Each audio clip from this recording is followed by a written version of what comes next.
Bonsoir à tous et bienvenue pour le podcast numéro 59. Même s'il restera 5 matchs de Ligue 1 à disputer, Paris vient de terminer sa saison sur un nouvel échec.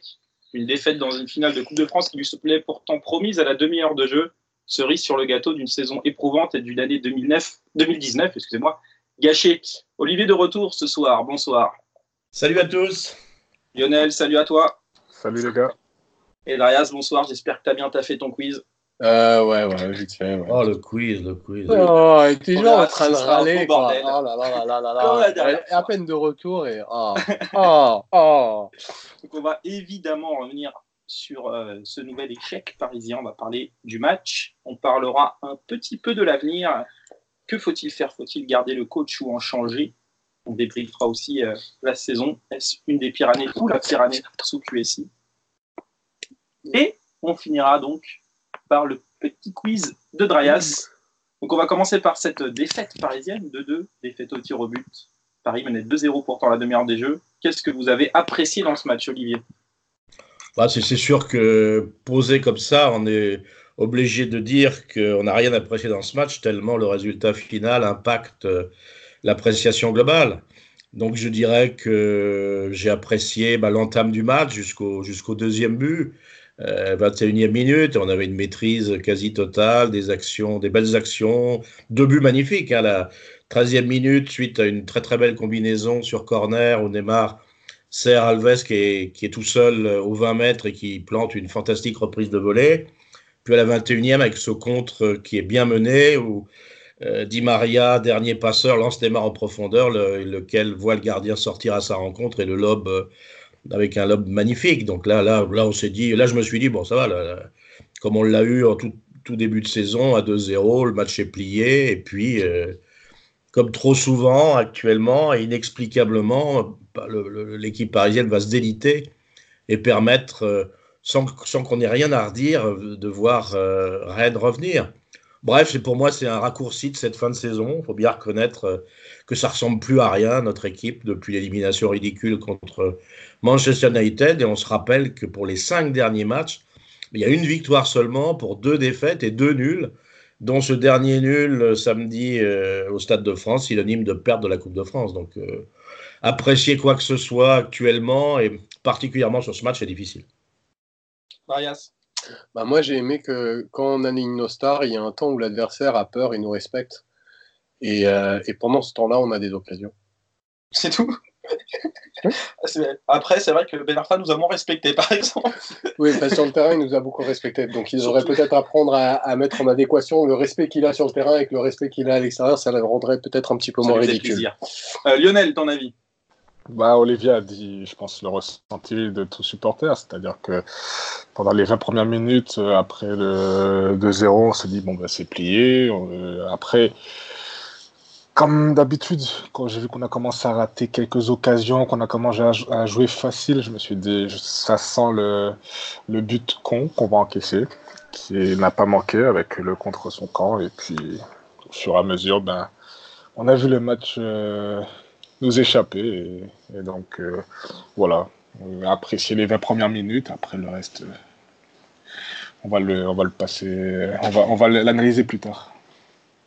Première minute avec donc ces 2 beaux buts, mais Darius veut réagir sur ces 20 premières minutes. Ah non. Ah non, il faisait moi. Non. Ah non, le mytho, je vais réagir du coup. Je fais tout le temps, moi. C'est une question de personnalité, c'est autre chose. Non, ces 20 premières minutes, c'est vrai qu'on a ces 2 buts qui viennent de beaux mouvements, mais c'est des mouvements entre 2 joueurs, à chaque fois un corner, une volée, une belle passe. Bon, il y a un beau pressing d'Alves, un lob, mais collectivement, ces 20 premières minutes, c'est pas génial non plus dans la il est en train de nous voler. Il y a une bonne maîtrise, mais c'est pas génial, quoi. C'est pas génial, mais avec quand même du rythme. On a vu quand même des récupérations un peu plus hautes. Il y avait du rythme.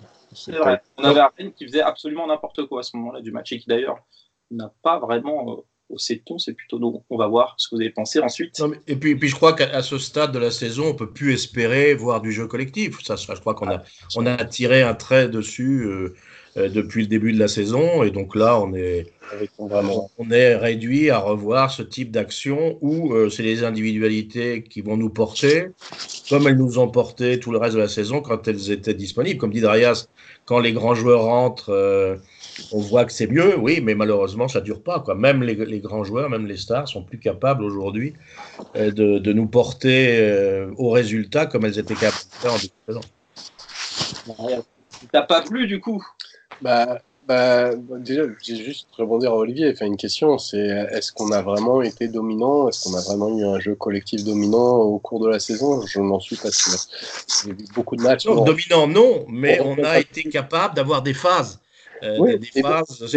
Les matchs étaient souvent coupés en deux. On avait une mi-temps qui n'était pas bonne, la première, et puis ensuite, on avait quand même suffisamment de pression adverse pour que l'adversaire s'épuise et qu'on le cueille en deuxième mi-temps. Tout ça a totalement disparu aujourd'hui pour des tas de raisons. Je suis d'accord avec toi dans le sens où ce qui a disparu aujourd'hui, c'est la rigueur. Après, l'allant offensif n'a pas disparu parce que je suis pas sûr qu'il ait été là à un moment précis de la saison, excepté les fois où on marquait très vite parce que justement on a des individualités.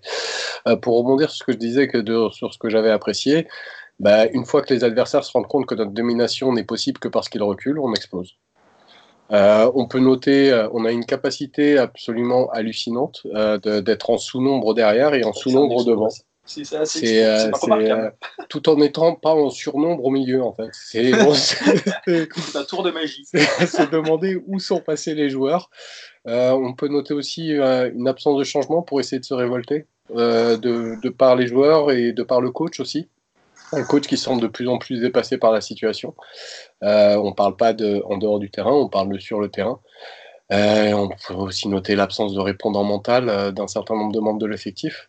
Vivement la fin, bon courage pour le numéro d'équilibriste nécessaire pour la saison prochaine, après ce qui est sans doute la pire saison de QSI. Tu me diras tout à l'heure pourquoi. Lionel, ton avis, toi, sur ce que tu n'as pas aimé? Je pense que la liste, elle est quand même assez longue.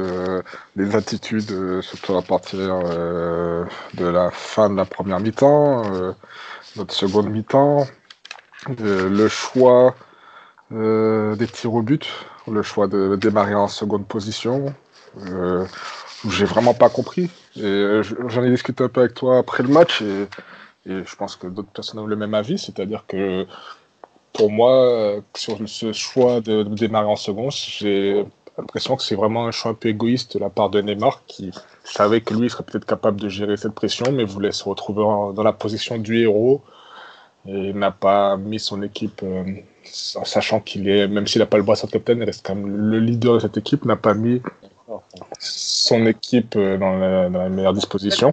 On rappelle juste que statistiquement, les équipes qui frappent en premier gagnent un peu plus souvent. Je crois que c'est de l'ordre du 60 ou 65%, puisque tu mets la pression sur l'adversaire si tu mets le premier tir au but. Et là, c'est Paris qui avait le choix. Effectivement, Paris a choisi de tirer après Rennes. Tout à fait. Et c'est bien pour ça qu'en plus. Le tireur aurait pu être le héros, ce que veut dire Lionel. S'il marquait le cinquième tir au but, je croyais que tu parlais pendant le match. Non, je parle pendant le tir au but.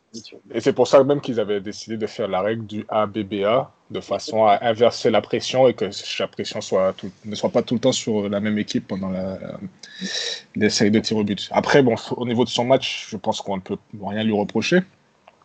Mais non, au niveau des attitudes, au niveau de... Après, je trouve que j'ai envie de dire c'est presque un mal pour un bien, parce que quand on voit notre saison, si on avait gagné cette Coupe de France, on serait capable de se dire, vous voyez, c'est pas si mal ou quoi que ce soit. Là, je pense que de vraiment prendre cette claque et de prendre cette gifle, je pense que ça peut être une bonne chose à partir du moment où on a les bonnes personnes pour analyser. C'est là où je suis un peu plus inquiet. Très bien. Olivier? Oui, c'est tellement difficile d'avoir une analyse objective. On a vécu les derniers mois en disant bah oui, beaucoup de choses ne fonctionnent pas parce que nos meilleurs atouts sont blessés. Là, d'un seul coup rentre Di Maria, rentre Neymar, Verratti, Marquinhos. Donc on avait l'impression d'avoir une équipe qui se rapprochait un petit peu de l'équipe de base. Et on s'aperçoit que ça ne change rien. Finalement, ça ne change rien de plus. Les individualités sont là, mais le jeu collectif est toujours aussi pauvre. Et puis, à nouveau, comme si on avait besoin de se réhabituer à la présence de Neymar, parce que Neymar, il a fait un grand match, ok, mais il a fait un grand match solitaire. C'est-à-dire il émande totalement le jeu. Il a recommencé à redescendre pour marcher sur les plates-bandes de Verratti. Les joueurs lui abandonnent le ballon et après il part dans des slaloms ou alors il se fait descendre par l'adversaire. Enfin bref, il n'apporte pas grand-chose au jeu collectif, même s'il apporte son immense talent individuel. Donc à nouveau, on a retrouvé l'équipe coupée en deux avec les trois attaquants qui se replient peu, même si Neymar a fait du travail défensif lui, et puis les défenseurs et milieux de terrain qui commencent à reculer de plus en plus, et on voit ce trou béant qui sépare ces deux lignes, et voilà, c'est désespérant, tu peux rien faire avec ça. Et donc là, l'inquiétude, le stress commence à envahir l'équipe, et puis c'est de pire en pire. Donc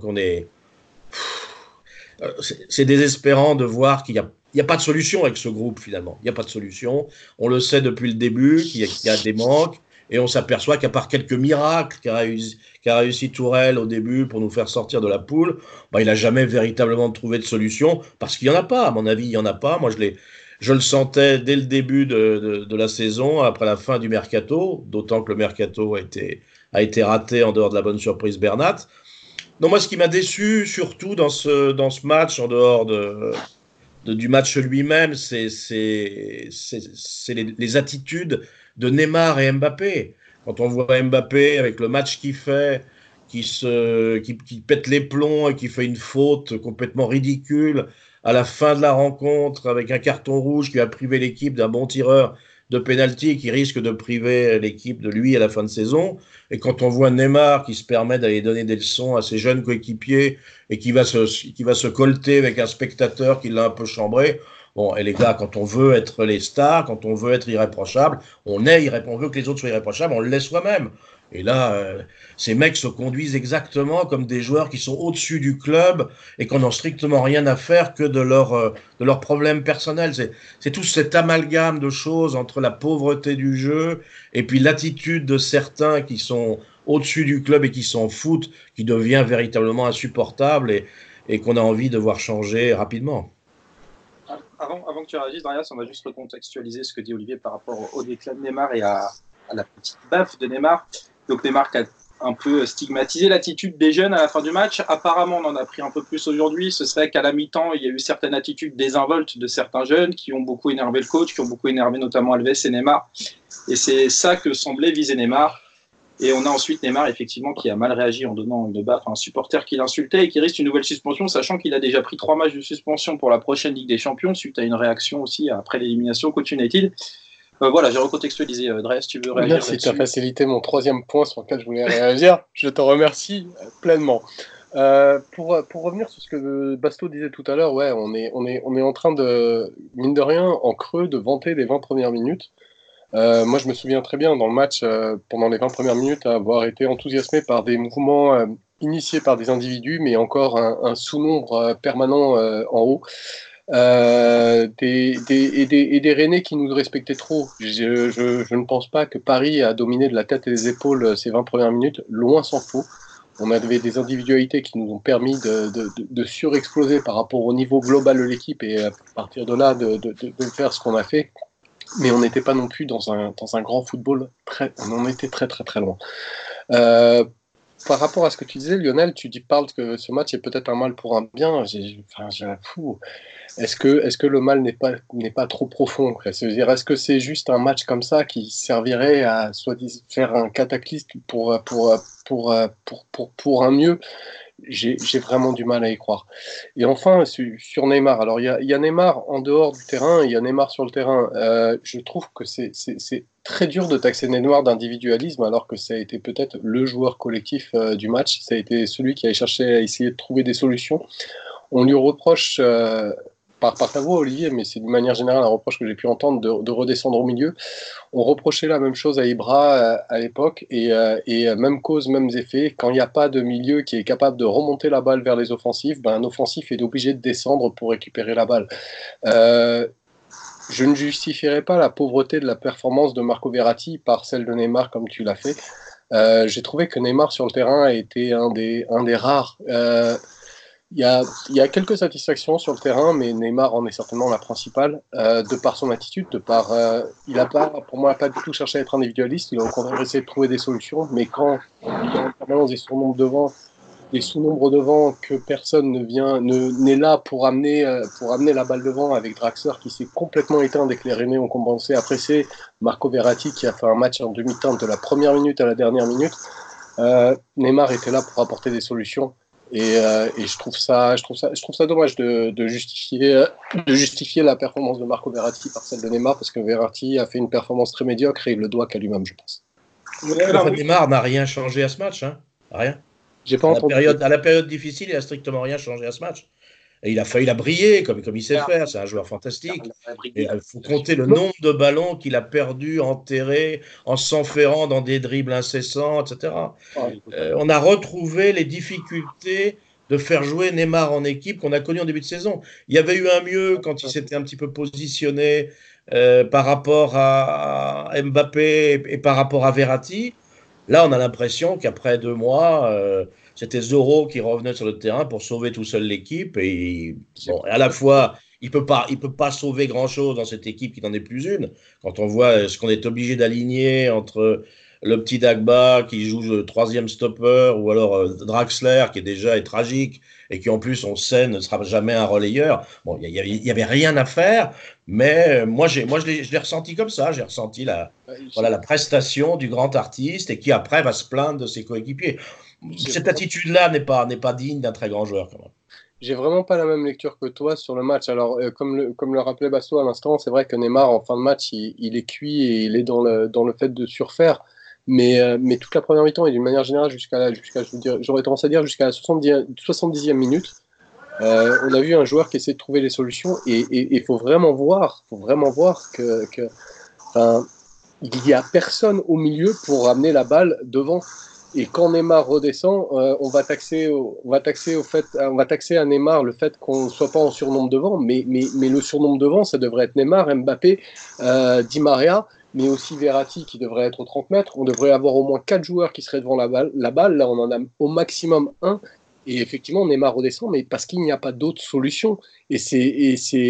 Enfin, moi, j'ai envie de blâmer l'équipe par rapport au fait que Neymar soit obligé de redescendre comme ça, et c'est certainement pas Neymar qui, lui, essayait de trouver des solutions dans une équipe qui était dans un marasme et qui jouait complètement à l'envers. Mais il n'y a pas de milieu de terrain.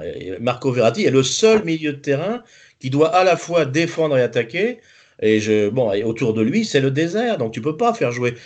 Tu peux pas avoir de jeu collectif sans milieu de terrain. C'est impossible. Le milieu de terrain, c'est le moteur de l'équipe, et on traîne depuis des différents mercatos le massacre de ce milieu de terrain. Et là, il n'y a plus personne, c'est zéro. Donc il faut trouver d'autres solutions. Bon, et pour le moment, on n'en trouve pas. Le drame un peu de cette finale, c'est que Thiago n'était pas là et que donc il a été obligé de faire jouer Marquinhos en défense centrale, alors qu'il l'aurait fait jouer à côté de Marco et ça aurait été beaucoup plus équilibré, comme ça l'a été les rares fois où il a pu aligner l'équipe type. Votre petite divergence sur le cas Neymar. Lionel, j'ai une petite question. Ouais. Parlons maintenant des 3 matchs de suspension qu'il avait pris en Ligue des Champions pour un coup de sang sur Instagram. Et donc là, la baffe à un supporter. Pour toi, est-ce qu'il est défendable, Neymar, encore, sur son comportement hors terrain?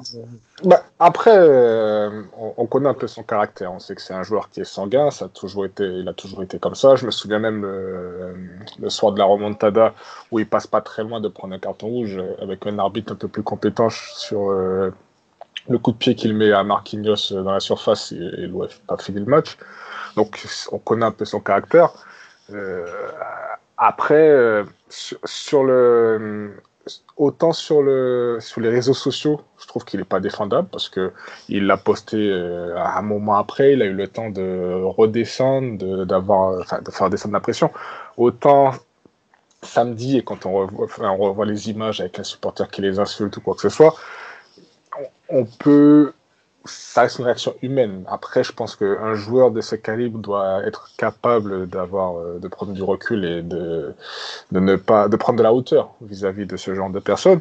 Mais ça peut se comprendre et j'ai presque envie de dire que sa réaction, alors je l'excuse pas parce que je suis pas d'accord avec ce qu'il a fait, mais j'ai presque envie de dire en fait que c'est presque ce qu'on attend en fait des joueurs du Paris Saint-Germain, c'est-à-dire cette haine, ce refus de la défaite.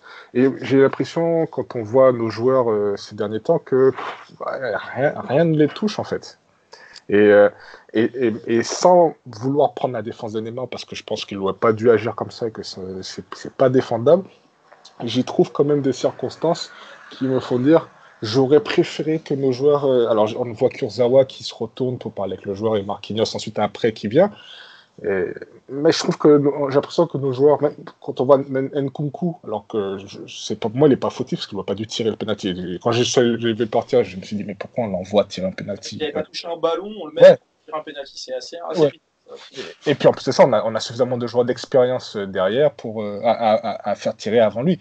Mais quand on voit que quand il rate le penalty, il avance, on a l'impression que ouais, j'ai raté, c'est pas grave. C'est-à-dire que j'ai l'impression que dans cette équipe, il y a quelque chose qui est... Alors, soit c'est un problème de mentalité, on n'a pas de vainqueur, soit il y a quelque chose qui est cassé complètement, c'est-à-dire qu'il y a une déconnexion, et on en avait parlé, j'avais déjà commencé à parler de ça. Il a déclaré aujourd'hui qu'il manquait de joueurs qui haïssaient la défaite, que tout le monde voulait gagner, mais qu'il manquait de joueurs qui haïssaient la défaite. Donc...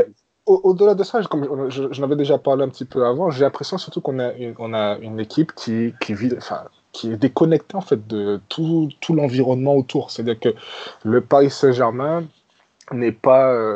le club qui a été mis en place sur ces 7 dernières années n'est pas connecté avec ses supporters, n'est pas connecté avec son championnat. En fait, on est connecté à rien en fait.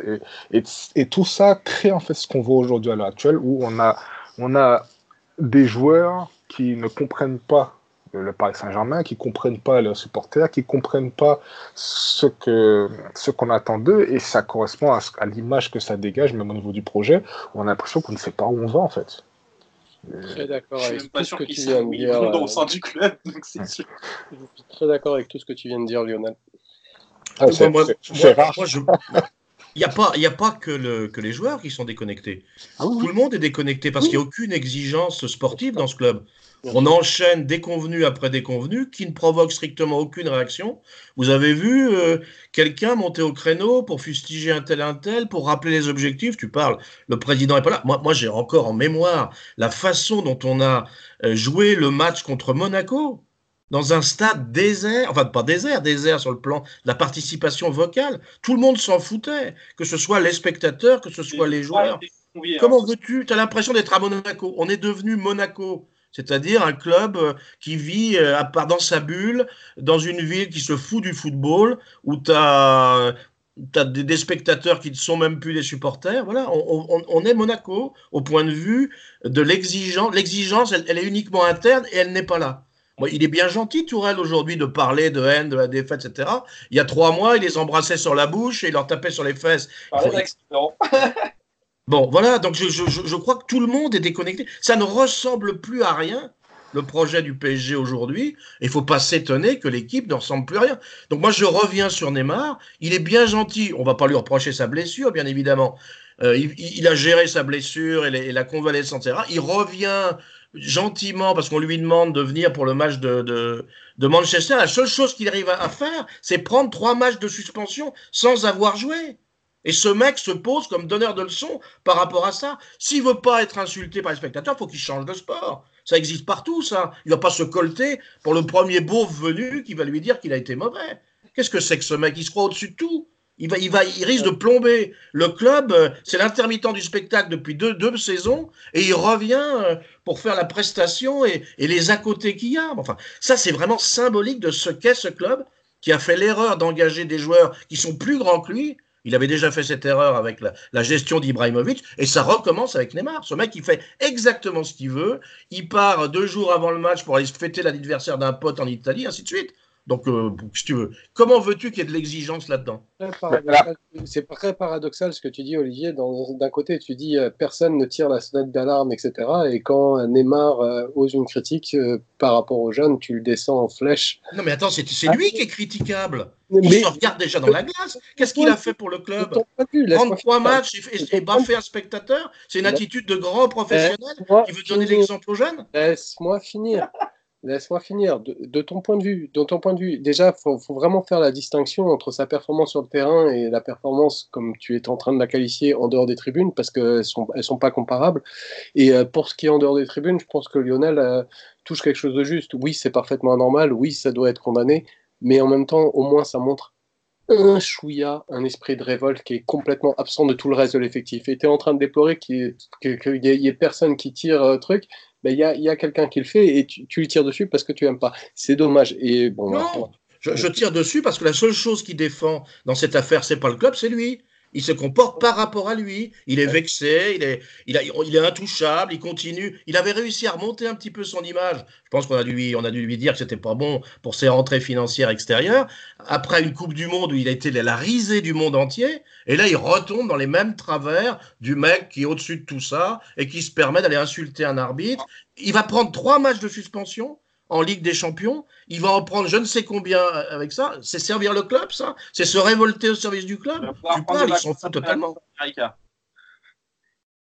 Non, mais de toute façon, il a été très critiqué de nouveau au Brésil par rapport à son geste dans les déclats d'aujourd'hui au Brésil, où ils ne sont pas tendres. On verra l'année prochaine s'il est présent pour les matchs qui comptent. Il est toujours au Brésil, là-dessus, il n'y a rien de nouveau, qu'il soit bon ou pas bon. Il est aimé. Ce qui serait bien qu'il change, c'est de le voir en 8e l'année prochaine. Ça, on est d'accord.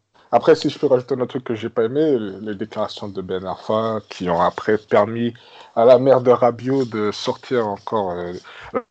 Moi, je veux bien entendre que Ben Arfa quand il parle d'humain, mais il n'y a pas une seule fois, enfin, mis à part à Nice, où Ben Arfa qui est un club en bon terme. Alors, à un moment, quand cette personne se permet, un peu comme dit Olivier par rapport à Neymar, quand cette personne se permet des critiques, alors que dans tous les clubs où il est passé, dans tout, il y a toujours eu un problème. En équipe de France, à Lyon, à Marseille, à Hull City, où au bout d'un mois, on voulait déjà plus de lui, et qui ose dire que c'est lui qui n'a pas été respecté, à un moment, voilà quoi.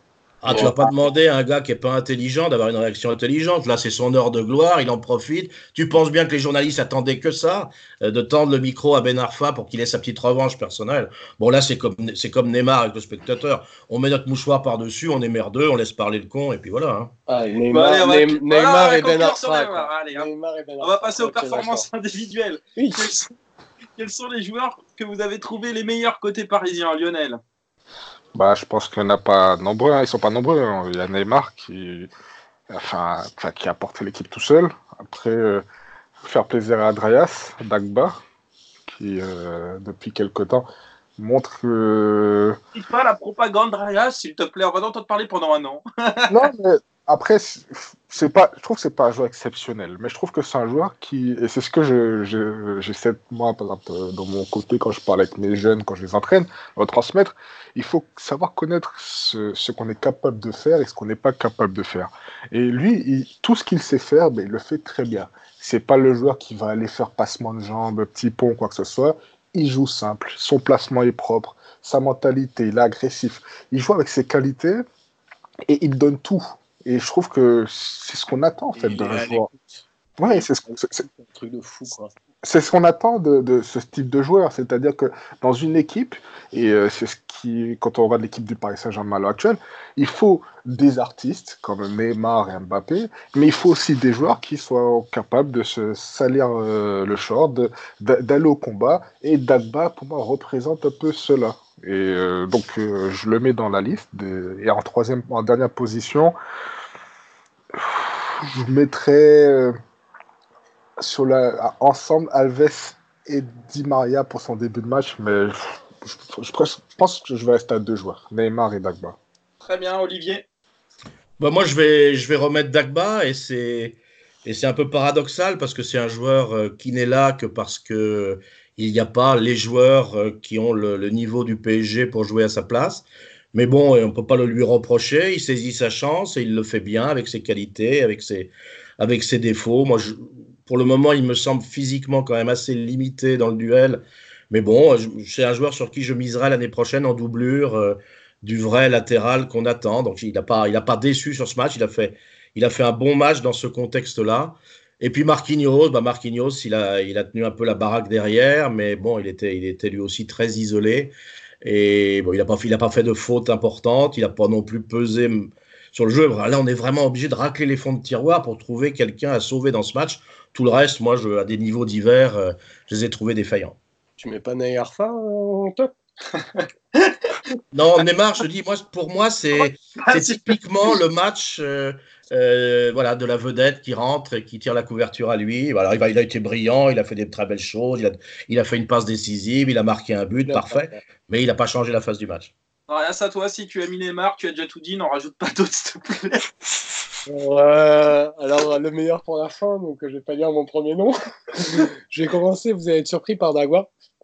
Dagba 2.0 chez Dragas. Non, ouais, peut-être, on verra, mais j'ai l'impression que chez ce joueur, faut mettre en parallèle tout le paradoxe qu'il y a entre Dagba en train de discuter avec Thomas Tuchel et Kurzawa en train d'essayer de comprendre ce que disent les adjoints de Tuchel.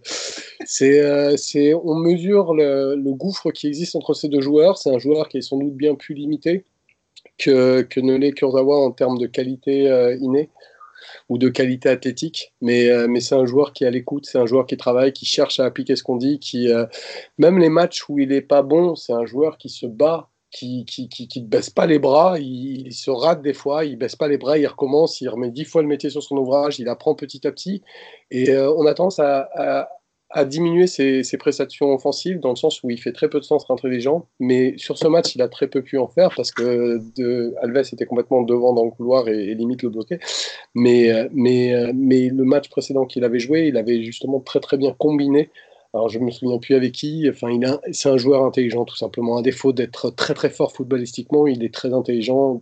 En tout cas sur le terrain, et ça fait plaisir à voir. C'est pour ça que j'ai envie de nommer Marquinhos, le gars sûr, le mec qui est là, c'est peut-être la révélation de la saison à l'arrivée, Marquinhos.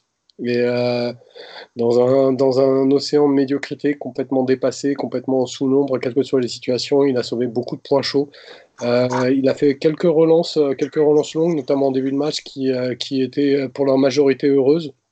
N'oublions pas de préciser que c'est un des joueurs avec le taux de réussite dans les relances longues le plus important en Europe. Et quand il est au milieu, il fait partie des joueurs qui en font le plus par match. Bref, c'est la révélation de l'année pour moi.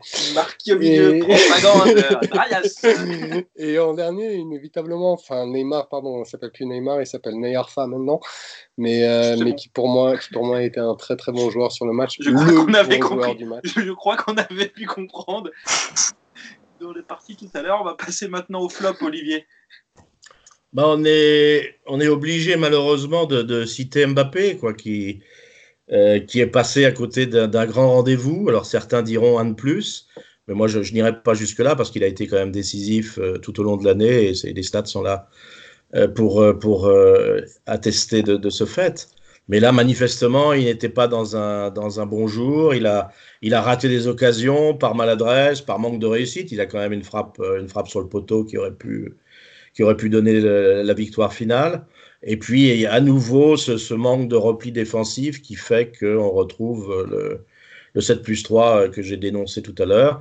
Et puis, il finit le gâchis par cette faute totalement ridicule de frustration. Non, on ne peut pas avoir mis tous nos moyens sur deux joueurs et les voir chier comme ça sur leur talent en ayant des comportements qui sont pour moi totalement inadmissibles à ce niveau-là.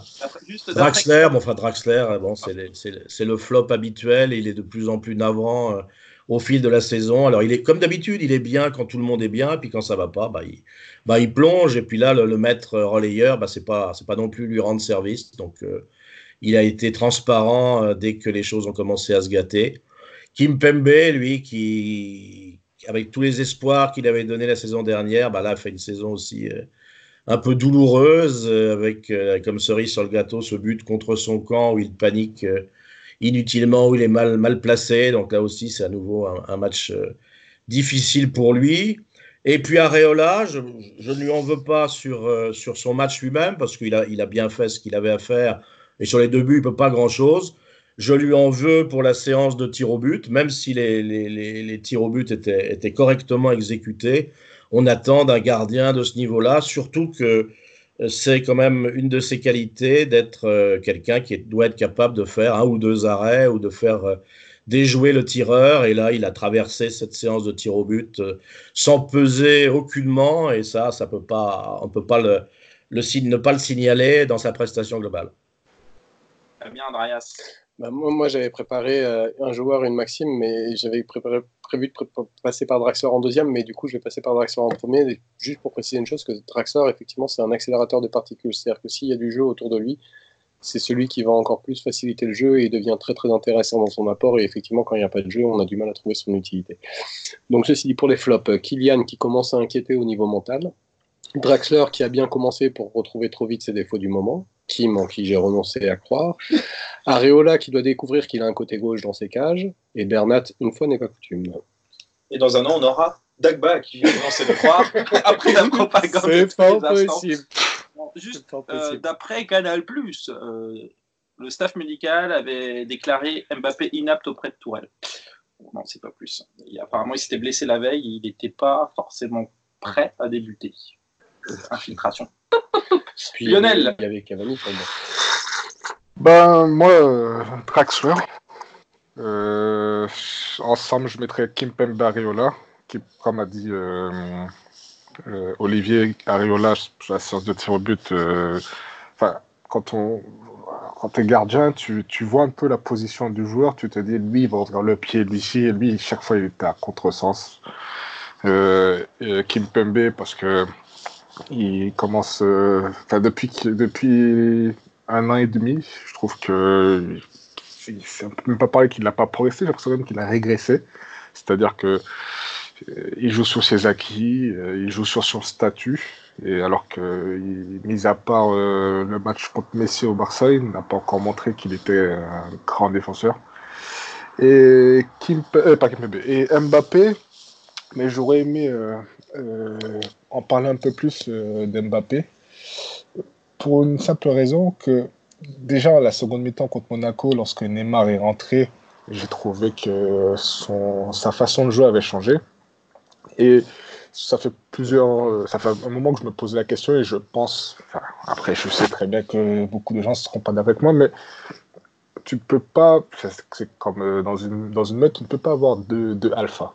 Et je pense qu'aujourd'hui, quand tu vois Mbappé et Neymar, les deux, alors Neymar il a quitté le Barça parce qu'il voulait être le leader d'une équipe, et Mbappé veut devenir aussi le leader d'une équipe. Et je pense que les deux derniers mois, avec l'absence de Cavani et Neymar, il a démontré, en tout cas il a montré qu'il était capable d'être le leader d'équipe. Et j'ai l'impression que le fait qu'on ait deux joueurs qui ont cette ambition fait que quand ils sont ensemble sur le terrain, on aura tendance à avoir moins d'efficacité parce que les deux ont besoin d'avoir une équipe qui joue pour eux, qui se batte pour eux, et à partir du moment où tu en as deux comme ça, ça réduit en fait pour moi les capacités de l'équipe. Je vais te surprendre, je vais me proposer pour réagir. Pour le point que tu soulèves, Lionel, c'est très très juste, et c'est très notable. Après, il y a quand même l'espoir qu'il y ait une phase d'apprentissage. On parle d'Mbappé, on parle d'un joueur très jeune qui a appris à exploser seul justement sur cette période où Neymar était blessé. Et inévitablement, il y a une phase de réajustement. Il ne faudrait pas tirer de plan sur la comète, sur la capacité des deux à jouer, alors qu'on est en pleine dans cette phase d'ajustement. Et j'aimerais insister sur un truc, et c'est vrai que tu soulèves un point qui est peut-être juste. Est-ce que deux alphas peuvent jouer ensemble? Mais c'est là où peut-être un grand coach peut faire la différence. C'est là où un coach qui est vraiment capable de gérer ses joueurs est capable de faire peut-être cet exploit-là.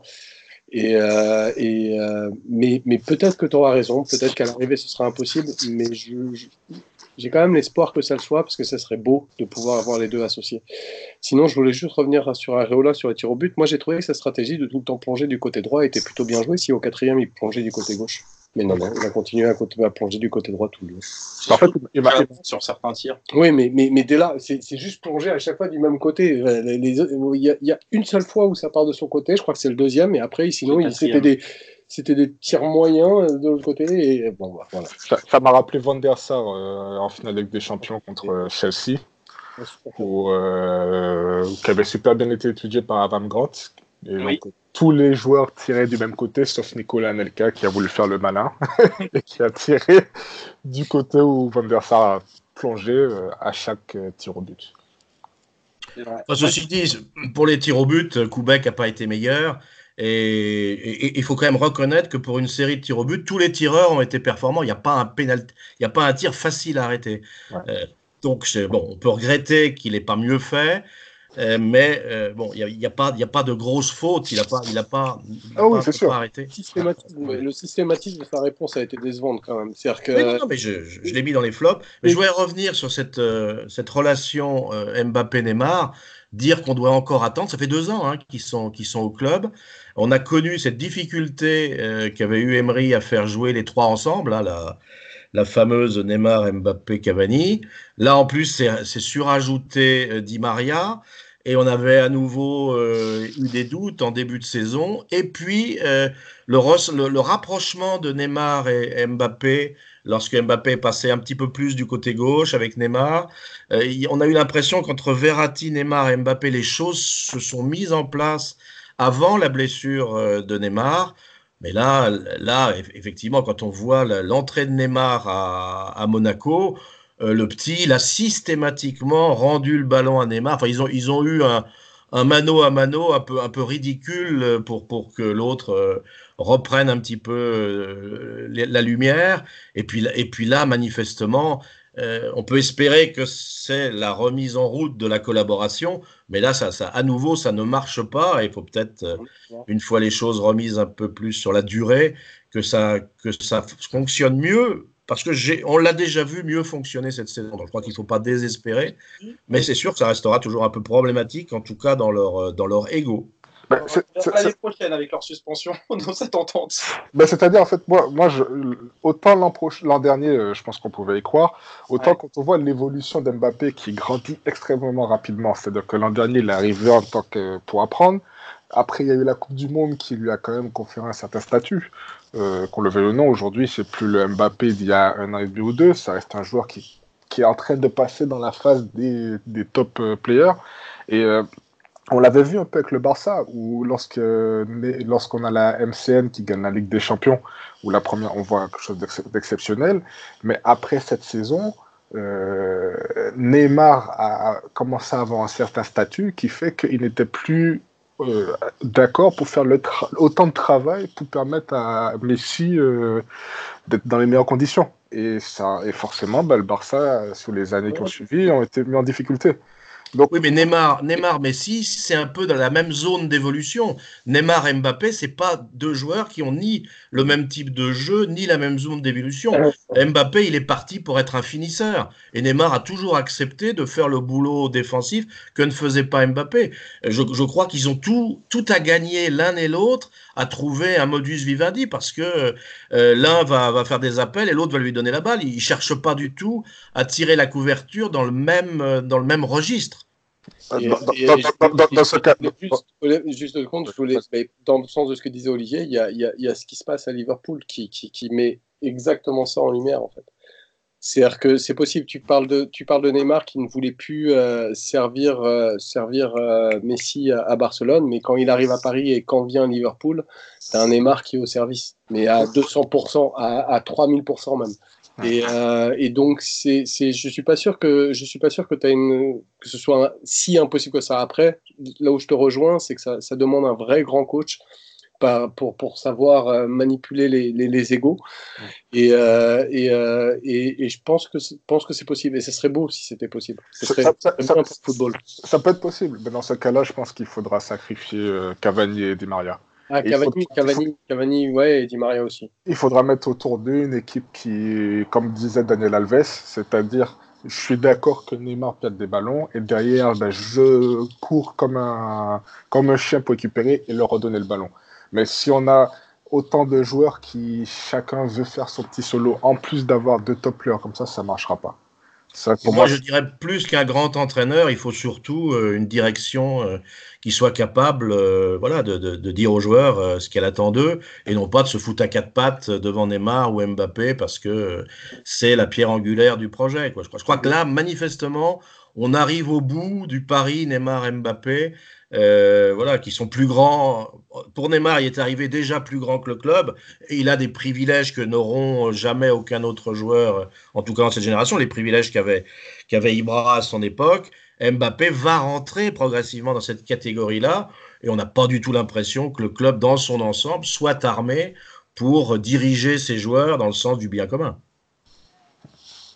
Merci, c'est très intéressant, mais on aura l'occasion d'en parler dans un podcast bilan de fin de saison plus profondément. Deux petites remarques juste rapides. 15 pénaltys cette année contre Paris, 14 transformés, un au-dessus, donc 0 arrêt de gardien, que ce soit Aola ou Buffon là-dessus. Et moi, je mettrais un petit flop Zoumana Camara qui est censé se charger des coups de pied arrêtés défensifs. Et on voit que quand Silva n'est pas là et qu'il lui prend tout de la tête, il met au marquage les plus petits sur les meilleurs joueurs de tête adverses. On a encore eu Di Maria sur Mecher, notamment sur l'égalisation. Et c'est assez récurrent les derniers matchs. Et les auditeurs peuvent constater que Basto a besoin de se le raconter en tout à coup sortant un marquage le problème, c'est qu'on n'a que des petits, quoi. Quand tu mets Dagba, troisième stopper, et Bernat, bon, c'est un peu difficile. Aucun joueur n'est plus petit qu'eux à la tête. Oui, mais on les met en marquage de zone sur les joueurs de tête adverses, sur les coups de pied. Mais il s'occupe aussi des coups de pied arrêtés offensifs, et on lui doit cette magnifique combinaison sur le but d'Alves. Oui, je vais très travailler, effectivement. Je pense que ça, il y a beaucoup de génie Neymar dedans. Moi aussi, je pense. On va passer à... C'était une passe qui n'était pas très compliquée, l'autre il était totalement débarqué. Oui, faire une feuille morte comme celle-là, du point de corner, tu la vois pas souvent dans le football. Mais bon, on va pas revenir sur... On va passer maintenant à un mini constat sur cette saison. Donc la saison, même s'il reste 5 matchs, on est d'accord pour dire qu'elle est terminée. Un titre de Ligue 1, c'est à peu près tout. Je vais être... allez, on va être cash. Est-ce que c'est la pire saison QSI, Drayas ? Pour moi, déjà, on peut pas agiter le fantôme de Carlo Ancelotti, car l'effectif et les attentes sont juste incomparables. Si on fait un pré-bilan, on a eu 2 excellents matchs, quelques-uns qui ont été moyens bons, et souvent parce qu'on avait marqué très tôt dans le match ou parce qu'on épuisait l'adversaire sur la durée, et de très nombreuses purges avec une bouillabaisse pour jeu. Donc niveau jeu dégueulasse, et côté titre, pire résultat depuis la première saison de Carlo Ancelotti, donc une équation et une conclusion, pire saison sous QSI pour moi. La seule chose qui émet un espoir, ce sont les excuses. On reviendra dessus, les excuses de Tourelle par rapport à cette saison. Mais c'est quand ton seul espoir réside dans les excuses, c'est que ça va pas si bien. Très bien, Lionel. Oui, moi je suis d'accord. Moi c'est la pire saison parce que même la saison où on perd le titre avec Emery, même si la direction ne l'avait pas annoncé, je pense que tous les supporters, quand on avait vu le mercato, les départs et autres, on était tous d'accord pour dire que ça ressemblait à une saison de transition.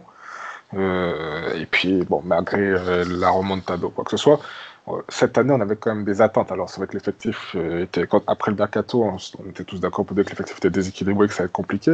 Mais on s'est rendu compte, en fait, que le club n'a retenu aucune leçon. Et pour moi, c'est ce constat-là qui fait que c'est la pire saison, parce que tu te trompes une fois sur quelque chose, ok, ça va, mais que tu te trompes continuellement, toujours sur les mêmes choses, à un moment, c'est qu'il y a un souci. Donc pour moi, c'est ce constat-là, et puis les attitudes, le goût laissé dans la bouche qui fait que, non, pour moi, cette saison, c'est vraiment celle où vraiment, je trouve que ce qui était la plus difficile à vivre, en fait. Très bien, Olivier. Oui, pour moi, c'est la pire saison, mais pour moi, il n'y a aucune surprise. Dès le début, dès même avant cette saison, je savais que ça risquait d'être la pire saison quand on a vu ce qui s'est passé au mercato avec cette obligation de vendre un nombre important de joueurs et de ne pas pouvoir les remplacer ou de les remplacer par des laissés pour compte comme était Bernat. Heureusement, une très bonne surprise, ou des jeunes joueurs.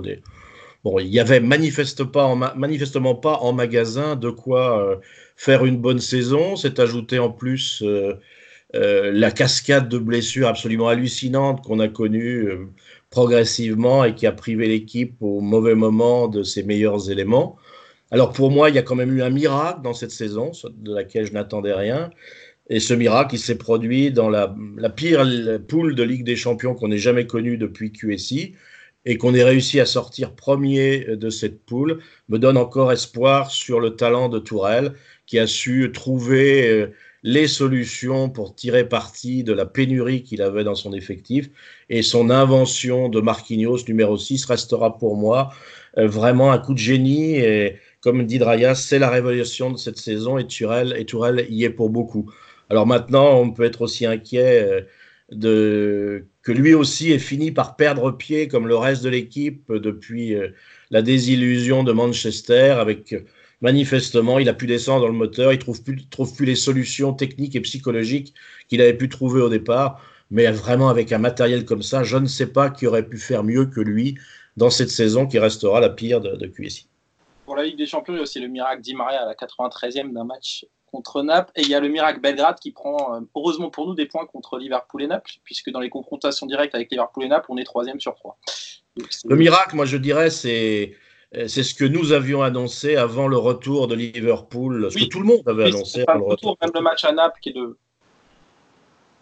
c'est le miracle par rapport à cette phase allée où on n'y croit plus et finalement on n'est même pas 2e, on finit 1er de groupe.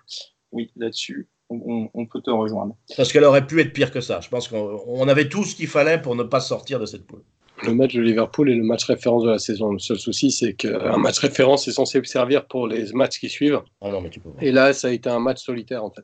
Non, parce qu'après, il n'a jamais pu réaligner Marquinhos durablement au milieu de terrain. Il a jamais pu transformer le bricolage qu'il avait parce qu'il a eu trop de trous dans les grands joueurs. Quoi. Marquinhos milieu, je signe.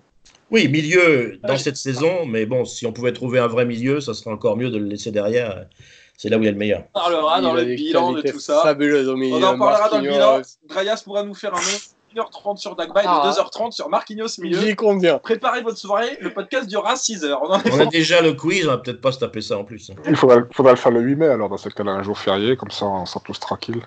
Bon, allez, on va parler un peu de Tourelle maintenant, en vue donc des nombreux échecs, surtout dans cette deuxième demi-saison en 2019. La question du maintien de Tourelle peut se poser. Stop ou encore pour vous, Lionel? C'est-à-dire que le souci, c'est que on l'a vu sur les 3 derniers coachs. On vire Laurent Blanc pour mettre Emery, c'est pas mieux. On vire Emery pour mettre Tuchel, ce n'est pas mieux. La question aujourd'hui, c'est est-ce que l'environnement actuel dans le club permettra à un entraîneur de s'exprimer? Le seul entraîneur que je vois capable de travailler dans un tel chaos, c'est José Mourinho, parce que pour moi, je pense qu'il a ce besoin en fait d'être ce besoin un peu chaotique. Anticipe un peu la question suivante. Ouais, t'anticipes la question là, Lionel. Ah, désolé. Tu vas pas te spoil. Désolé. Mais après. Mais aujourd'hui, pour moi, je pense que si on a un environnement qui permet à Tuchel de travailler, moi je serais pour son maintien. On a pu voir, même si c'est par bride, qu'il y a des choses qu'il est capable de faire. Et comme j'ai dit, je ne pense pas qu'il y ait forcément beaucoup d'entraîneurs qui soient capables. Enfin, de toute façon, si on s'amuse à prendre 10 entraîneurs, à un moment, on n'en aura plus suffisamment sur notre liste pour trouver un pour travailler au Paris Saint-Germain, quoi. C'est sûr. Olivier? Oui, moi je serais dans la ligne de Lionel. Si c'est pour repartir avec le même type de gestion sportive, je dirais stop, car il ne sera pas en position de peser sur le recrutement, d'autant plus qu'il va traîner cette fin de saison où il a perdu énormément de son crédit. C'était le roi du pétrole après Liverpool, c'est maintenant l'homme à abattre depuis cette cascade de déconvenus.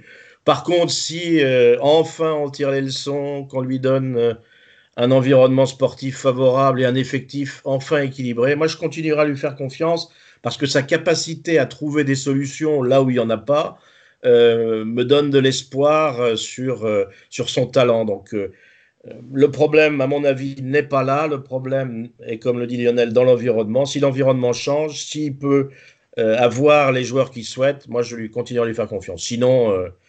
Il faut arrêter et on en parlera de la solution après. Moi, j'ai essayé d'en parler sans l'environnement. Comme je parlais tout à l'heure, on n'avait que les excuses comme espoir pour cette saison. Et effectivement, les excuses, il en a. Comme Olivier l'a rappelé tout à l'heure, trop de blessés, trop de secteurs de jeu qui a été décimés face à des échéances importantes. Et le tout en partant au départ avec un effectif qui n'était pas du tout équilibré. Les excuses, t'en as. Mais bon, ceci dit, on peut quand même revenir sur l'équilibre de départ avec un point qui a marqué beaucoup les supporters du Paris Saint-Germain, c'est le départ de Giovanni Lo Celso. Concernant l'équipe de départ, on ne peut pas dire que Tourelle, même s'il n'est pas pleinement responsable de ce qui lui est arrivé, il n'est pas non plus complètement innocent. Je pense qu'un Giovanni Lo Celso correspond vraiment à un profil qui nous a fait défaut cette saison. On reproche beaucoup à Neymar de redescendre. Oui, mais juste Lo Celso, en s'arrêtant sur JO, on parle de Neymar qui redescend. Je ne suis pas sûr qu'avec un JO dans les parages, ça aurait été aussi nécessaire. Mais maintenant, il y a juste, du coup, sans parler de l'environnement, on parle vraiment d'un coach qui a perdu pied. On parlait d'un coach qui était effectivement encensé par les médias et descendu par les médias, certes, mais là, c'est un coach qui a perdu pied et qui n'arrive plus à avoir un discours qui passe, on parle d'un coach qui a fait beaucoup d'essais, c'est vrai, pendant les 6 premiers mois, mais on parle d'essais qui étaient systématiquement dans les matchs qui n'étaient pas importants, qui n'a pas forcément fait beaucoup d'essais dans les matchs qui étaient importants, qui n'a pas pris tant de risques que ça dans les matchs qui étaient importants. Il y a eu le match de Liverpool qui était un match référence, mais des matchs références, on n'a pas eu tant que ça. Et dans ce cadre-là, je trouve qu'à l'heure actuelle, son autorité, son aura, est fragilisé au regard des joueurs qui ont été là cette saison. Donc ça va, je pense que quand même on changerait l'environnement, il faudrait vraiment un super patron qui tape du poing sur la table, qui dit aux joueurs maintenant vous fermez votre gueule et vous écoutez le coach, parce que je ne suis pas sûr que le coach aura pleinement l'oreille des joueurs en début de saison prochaine.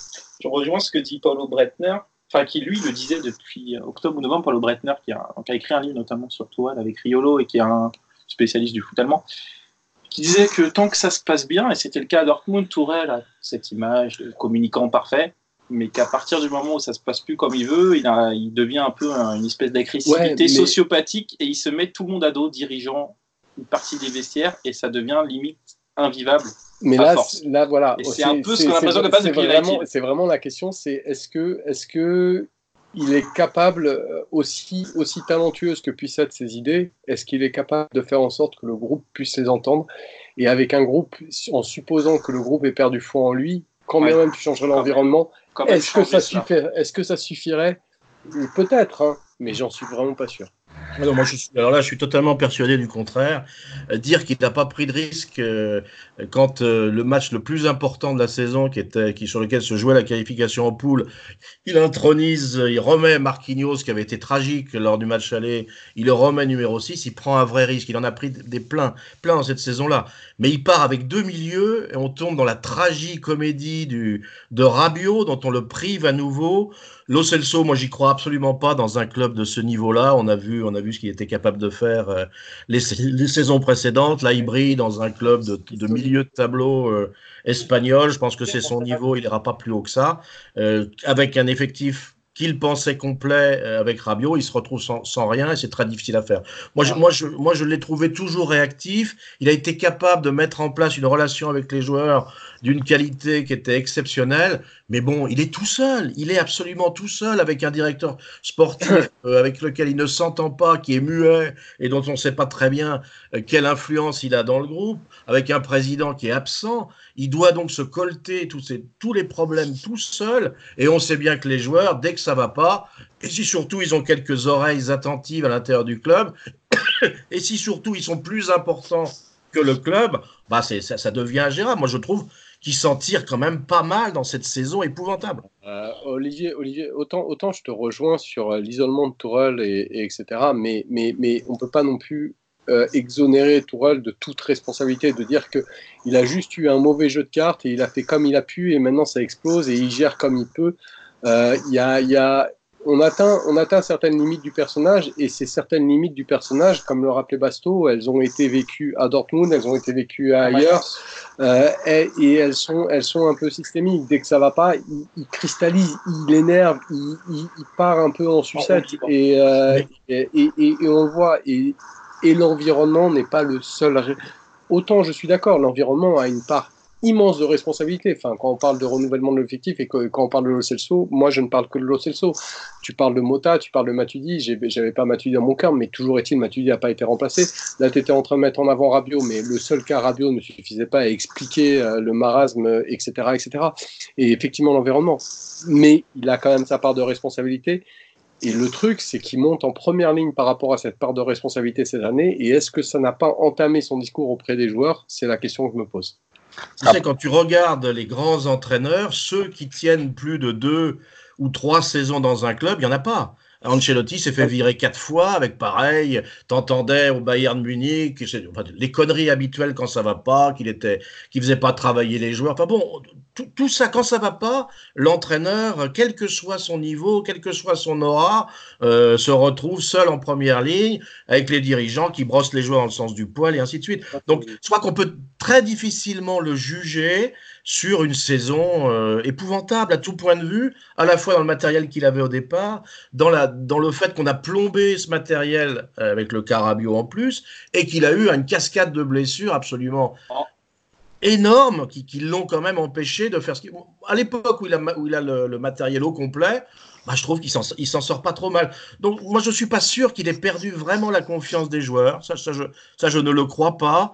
Après, le problème, c'est effectivement qu'il a un effectif qui n'est pas facile à gérer. Et on a vu encore venir cette guerre entre les vieux et les jeunes. Les vieux qu'il faut écouter. Bon, Alves, il est bien gentil, mais quand il fait le cinéma, mais on ne m'écoute pas, on ne me donne pas la parole, il faut arrêter, quoi. Il a 36 balais, il a la caravane avec la belle-mère dedans. Ok, écoute, mon grand, tu finis ta saison parce que, voilà, mais arrête, quoi. Qu'ils arrêtent de donner des leçons, qu'ils soient plutôt qu'ils les aident, qu'ils les épaulent, au lieu de se présenter comme les gardiens du harem, là, ça devient insupportable, ça aussi. Après, juste un truc, et après, je te laisse parler, Lionel, mais juste la caravane avec la belle-mère dedans, j'applaudis, c'est tout. Vas-y, Lionel. Après, concernant la relation entre Tuchel et Enrique, je trouve que, pour moi, les deux sont fautifs. C'est-à-dire que si les deux avaient comme ambition, et s'il y avait quelqu'un dessus aussi qui réglait les choses avec pour ambition de vraiment travailler pour le Paris Saint-Germain et non pour leurs petits besoins personnels, ils auraient trouvé un moyen de travailler ensemble et de faire quelque chose de très bien. L'Atlético Madrid l'a vécu entre Berta et Simeone, où quand Simeone a commencé à travailler avec Berta, il ne supportait pas Berta, et Berta a su mettre de l'eau dans son vin, a su s'adapter pour pouvoir permettre d'avoir une relation de travail saine avec Simeone et de construire l'effectif que l'Atlético Madrid a aujourd'hui. Donc je pense que je trouve qu'on a, surtout au niveau des supporters, on a tendance à tout mettre sur le dos d'Antero Henrique. Je tiens quand même à rappeler que si on prend la carrière d'Antero Henrique et la carrière de Tuchel, celui qui a le plus de référence, ça reste quand même Antero Henrique. Je regardais une vidéo dernièrement qui a été postée par l'UEFA sur le Porto qui avait gagné l'Europa League il y a 8 ans.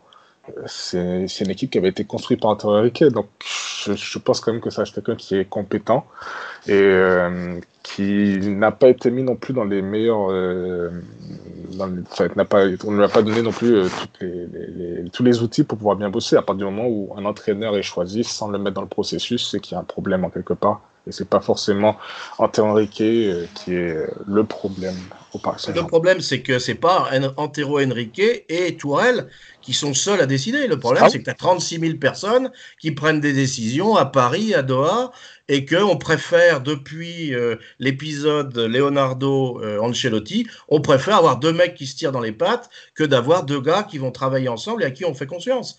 La stratégie dans ce club, c'est diviser pour mieux régner. Malheureusement, il n'y a pas de roi. Personne n'a la compétence pour pouvoir diriger ça. Donc, les malheureux, ils ont l'espace de liberté qu'on leur donne. Il est manifestement pas lourd. Moi, je pense comme toi que si on les laissait travailler tous les deux ensemble, sans s'immiscer dans leur boulot, ils trouveraient une relation professionnelle sans problème. Le problème, c'est que c'est une foire d'empoigne entre les différents poissons rémora qui tournent autour du requin El Khalifi, et voilà, et le bordel continue. Pour rebondir à ce que disait Lionel, et par rapport à ce que toi disais Olivier, c'est-à-dire qu'il faut donner le choix des joueurs à Tourelle, je pense que ça c'est une mauvaise idée, puisqu'il faut toujours que tu aies un contre-pouvoir. Si demain Tourelle choisit ses joueurs, si nous choisissons plus des Kerr et des Choupeau, on n'est pas dans la merde, mais on n'en est pas là. Si nous choisissons des joueurs et que ça se passe mal, on va se retrouver avec un effectif construit par Tourelle et un autre coach derrière qui devra passer, qui ne voudra pas forcément ses joueurs. C'est pas comme ça que doit fonctionner un club. Tu as le directeur sportif qui est censé être au-dessus du coach, qui normalement choisit son coach. Déjà, le problème est là, de départ, c'est que Enrique n'a pas choisi Tourelle. Tourelle a été choisi au-dessus. Donc déjà là, tu as un problème de base. Mais il faut toujours ce contre-pouvoir. Donc pour moi, je ne laisserai absolument pas Tourelle choisir ses joueurs. Non, on laisserait Tourelle et Enrique faire leur cuisine ensemble et on ne s'occuperait pas de leurs affaires. Ça serait bien. Tourelle est capable d'être en bon terme avec des dirigeants, vu qu'il ne l'a pas été dans les derniers clubs. Mais personne n'est en bon terme avec des dirigeants, ça n'existe pas, ça. Là où Olivier n'a pas tort, c'est qu'à partir du moment où tu n'as pas de patron, les deux qualifs vont se mettre sur la gueule. Et ça, c'est quelque chose de Enfin, c'est qu'on a systémique. pris les pleins pouvoirs aux C'est deux. quelque chose de systémique que tu vois dans l'histoire de l'histoire du temps, que ce soit en politique, que ce soit en ci ou en ça. À partir du moment où tu n'as pas de patron et que tu as deux qualifs, ils vont se mettre sur la gueule pour avoir le pouvoir. Et s'il y avait un patron, ça serait peut-être possible. Après, effectivement, est-ce qu'avec Thomas Tuchel, une fois qu'il a décidé de partir en sucette, c'est possible? Rien n'est moins sûr de la base des expériences qui sont passées. Mais on ne peut pas le savoir, parce que de toute façon, Nasser, c'est devenu une blague maintenant. Les dernières rumeurs des grands médias d'aujourd'hui, c'est-à-dire que Tuchel sera augmenté de 50% et qu'Enrique aurait les pleins pouvoirs pour le mercato de cet été, on n'a pas fini d'en parler l'année prochaine. Non, mais c'est pas une surprise. On le savait dès le lendemain de la défaite contre Manchester que ça serait comme ça. Ils réagissent comme ils ont toujours réagi après les claques, c'est-à-dire qu'ils maintiennent l'équipe qui perd. Jamais ils ont changé les choses. Donc pour moi, il n'y a pas de surprise. Mais quand on rajoute le problème du recrutement de joueurs, il y a l'ombre de Pini Zahavi qui plane au-dessus de tout ça. Est-ce que c'est lui qui a mis Enrique en place? Quel est le pouvoir de Enrique par rapport à Pini Zahavi qui doit largement passer au-dessus de leur tête? Donc ils se retrouvent devant un merdier de responsabilité. C'est ingérable ce truc-là. Moi, le truc qui me fait peur, c'est que dans tout ce marasme, qu'on perde Jean-Claude Blanc. Et je serais pas surpris. Les JO notamment, ouais. Je serais pas surpris que, surtout quand on sait que ses relations avec Melero sont pas en très bons termes, sont pas très bonnes. Je serais pas surpris que au mois de juin-juillet, qu'il annonce son départ du Paris Saint-Germain. On verra, on n'espère pas. C'est sûr que Jean-Claude Blanc est un des rares qui fait l'unanimité auprès de tout le monde, que ce soit au club ou auprès des supporters. Si jamais le club prenait la décision de changer d'entraîneur, est-ce que vous avez un type de coach que vous souhaiteriez? Si vous avez des noms, vous pouvez en donner, mais plutôt un type, un style de coach, Olivier. Après 3 entraîneurs sans la stature nécessaire pour peser sur les choix sportifs, et si rien ne doit changer dans l'organigramme, moi je souhaite voir arriver un coach qui est titré au très haut niveau avec une carte de visite blindée et surtout quelqu'un qui est capable de se faire respecter par sa direction et son groupe. Et pour moi, parmi ceux qui sont actuellement sans club, parce que c'est ce qui coûterait le moins cher à faire venir, je prendrais en priorité Conte, parce qu'à Conte, tu lui fais pas ça. Hein. Si jamais il n'a pas les joueurs qu'il veut, il assiège le bureau du président, il pète tout, il démissionne, voilà. Ça, c'est des gars comme ça qui sont peut-être capables de passer par-dessus la hiérarchie pour imposer leurs idées. Ou sinon, mais ça serait pour moi la politique du pire, c'est Mourinho, parce que Mourinho, c'est un gagneur, c'est quelqu'un qui... Alors, si on veut quelqu'un qui a la haine de la défaite, c'est bien quelqu'un comme lui. Et lui, il épargnera personne. Chaque conférence de presse, c'est massacre à la tronçonneuse, c'est les joueurs, c'est les dirigeants qui prennent. Voilà, ils ont besoin qu'on leur jette un grand fauve comme ça dans les pattes. Bon, enfin, qu'ils aient quelqu'un qui leur tienne tête et qui ait son idée. Alors, ça durera pas longtemps, probablement. Mais au moins, voilà, tu seras rassuré sur la capacité du coach à ne pas subir, comme l'ont subi les Blancs, les Emery et les Tourelle, qui sont des jeunes coachs, qui n'ont pas une grosse carte de visite et qui sont contents d'être là dans un club de ce niveau-là. Ok, donc un coach dictateur pour remettre de l'ordre avant de passer. Pas un coach dictateur, un coach qui soit capable d'avoir la stature nécessaire pour qu'on lui foute la paix dans le domaine sportif. Pour un coach qui ne fera pas de la kinésithérapie, quoi, en tout cas. Dreyas. Je vais te surprendre, mais j'avais dit un peu la même chose qu'Olivier, version courte. Il faut casser la spirale puante. 2 points, Conte. Et Conte, Tourelle, Olivier, on parlait cet été déjà quand toi comme moi étions ah non, et c'est vrai tout à fait. La légende de Conte, c'est qu'il se fout le vestiaire à dos. Mais on s'en fout. Ce qui se passe aujourd'hui, c'est qu'on voit les coachs un peu trop sympas. On dit comme conclusion, il va pas réussir la saison prochaine parce qu'il s'est foutu le vestiaire à dos. Mais au moins Conte, il se fout le vestiaire à dos, mais ça passe ou ça casse. S'il arrive à choisir ses cadres, à virer certains du vestiaire, qui se dit je fais ça, même si ça passe qu'1 an, il peut y avoir un ménage qui ne peut pas être fait avec d'autres types de coachs, effectivement. Lionel, est-ce que tu partages ces avis? Conte, oui et non, parce que Conte en Ligue des Champions, j'ai pas de grands souvenirs de grosses performances. Mourinho, je pense que, alors, je suis pas fan de Mourinho, mais je pense que dans ce type de climat où il n'y a pas véritablement il n'y a pas une grosse institution, je pense que c'est quelqu'un qui va arriver, qui va imposer les choses et qui ne sera pas dans le compromis. Et je pense que c'est peut-être ce qui nous ferait du bien. Après, il faut savoir que quand Mourinho arrive, ça fonctionne 2 ou 3 ans, mais quand il part dans un club qui n'a pas, dans un club qui n'est pas une grosse institution, ça peut créer aussi de gros dégâts après son départ. On a pu le voir avec l'Inter qui jusqu'à présent a beaucoup de mal depuis son départ. Là, les dégâts, ils sont faits avant qu'il arrive, donc ça peut pas être pire. Ah oui, le problème c'est que lui, c'est quelqu'un qui construit, mais quand il part, il a pris tout le jus. C'est-à-dire que l'orange après, elle est vide. Donc, très bien. Très bien. Là, l'orange, elle est pas très pleine.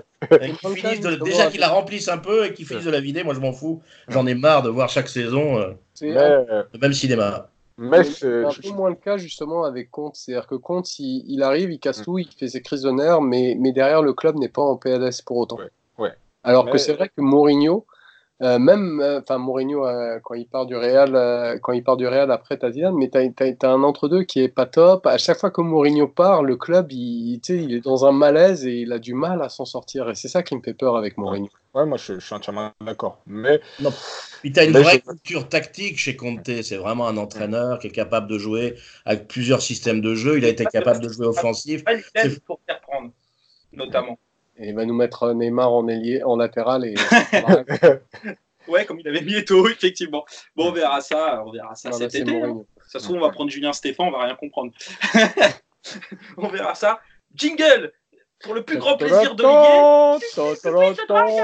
Et c'est un quiz de troisième âge. Je crois qu'on m'appelle sur la ligne. Je vais vous dire bonsoir tout de suite. C'est un quiz pour toi, apparemment.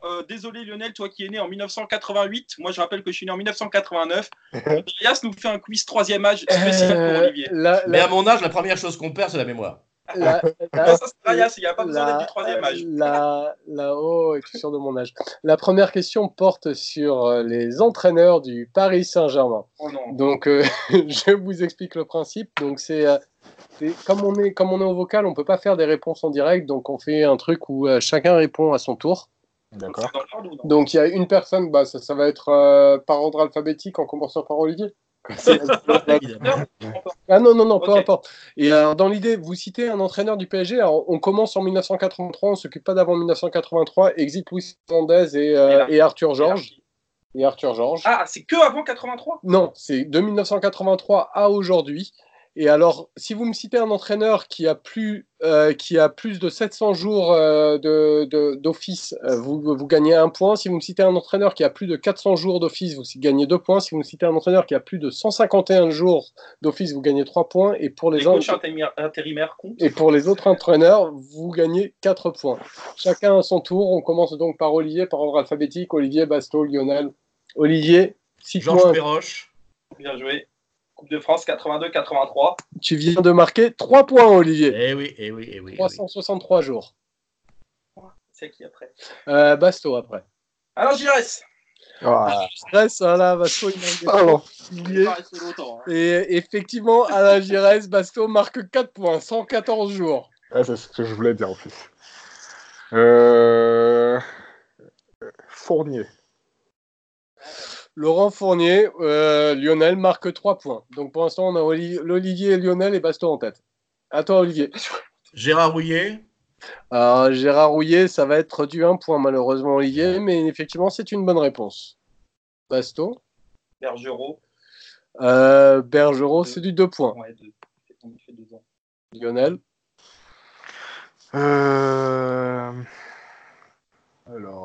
Blanc. Laurent Blanc, c'est du bon point qui tâche. Donc là, on a Basto à 6 points, Lionel et Olivier à 4. À toi, Olivier. Vazovic. Putain, il va nous massacrer. Comment tu dis? Non, c'est Velibor Vazovic. C'est avant 83. Toi, c'est avant 83. Mais attends, avant 83, il était entraîneur de 77-79. Oui, c'est de 1900. Il faut que ça soit à partir de 83. Oui. Ah, d'accord. Ouais, Éric Momberts. Hein? Éric Momberts. Ok. Olivier met 3 points. Joli. Attends, Basto. Ricardo, ça va être 2 ou 1. Alors, Ricardo. Attends, je l'ai où, Ricardo? Mais c'est pas... J'ai pas Ricardo. Si, il est là dans les. C'est Ricardo Batz, hein? Ouais. En 97-98. Et là, quand on gagne la Coupe de la Ligue, 97, 96 et 98, 97, 98. là, quand on fait le doublé 98 coupes. Eh ben, ah oui. Oh là Ça fait là. ça fait un point, Basto. À toi, Lionel. Comboiré. Un point. À toi, Olivier. Christian Coste. Ah, Coupe de France. Ça, c'est Olivier qui marque le dernier 4 points. Et attention, Olivier est à 11 points. Coste, c'est Coupe de France 85 qu'on perd, je crois. Tout à fait. 88 jours d'office. Il a pas longtemps. C'est le... Bien joué, bien joué. Bah là, on est que sur du 1 ou du 2, non, maintenant. Non, il reste du 3. Il reste... 3, c'est combien de temps? 3, c'est moins de 400 jours en fonction. Bon, bah, j'aurais pas du 3. Je vais dire Vaïd. Hein, c'est 2 ans, donc ce sera un point. Bah, c'est du 2. Ah, 2. Ouais, parce qu'il est à 588. Mais alors, il y en a tellement un de 3 que tu connais, quoi. À toi, Lionel. Alors... Ah non.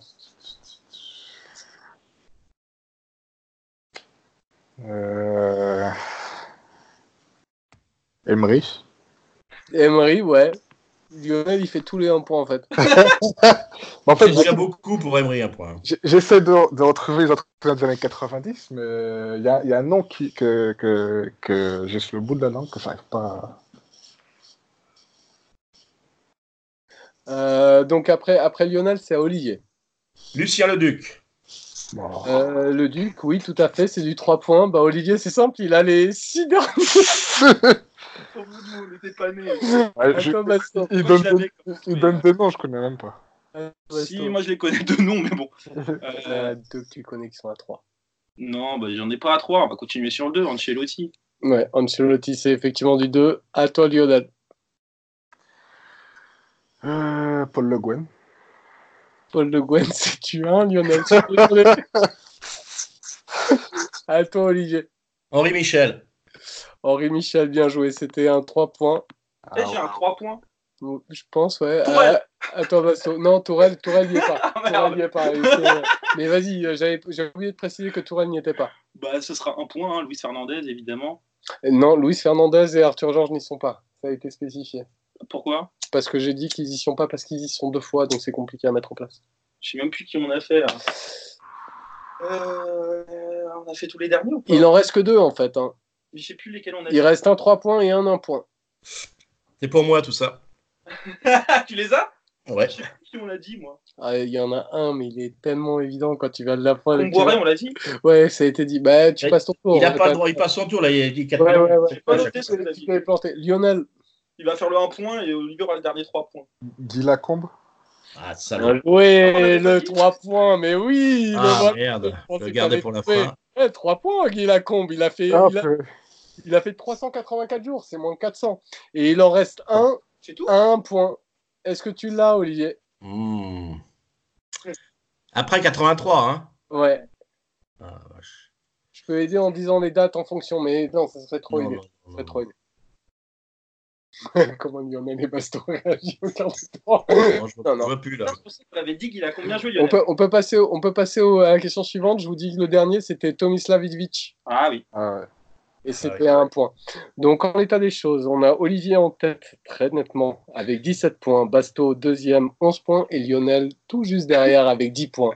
Messieurs, maintenant, je vous propose une petite interrogation sur les meilleurs buteurs du PSG. Donc, le premier à commencer sera Basto. Et je vous explique. Donc, ceux qui ont marqué... On ne prend que ceux qui ont marqué 20 buts et plus. Donc, il y a beaucoup de joueurs.